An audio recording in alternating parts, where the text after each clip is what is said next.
এই সিলেটের শিক্ষা প্রতিষ্ঠানগুলোর অবস্থা দেখলে আমার কাঁদবার ইচ্ছা হয়। যে সিলেটের শিক্ষা ব্যবস্থা এরা বৈষম্য শিকার। আমি সিলেটের শিক্ষা ব্যবস্থা নিয়ে কথা বলবো।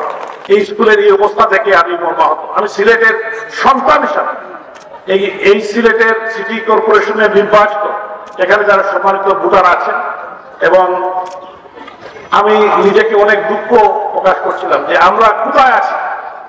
যে সিলেটের শিক্ষা ব্যবস্থা এরা বৈষম্য শিকার।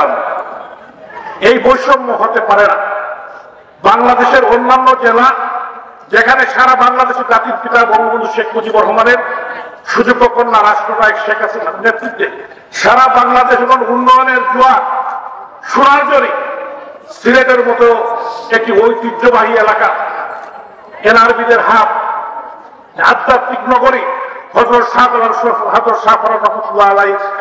এই সিলেটের শিক্ষা প্রতিষ্ঠানগুলোর অবস্থা দেখলে আমার কাঁদবার ইচ্ছা হয়।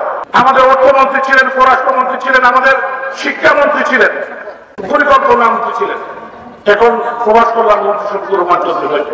মাননীয় প্রধানমন্ত্রী আমাদের সবকিছু দিয়েছে, কিন্তু আমাদের শিক্ষা ব্যবস্থা, আমাদের শিক্ষা প্রতিষ্ঠান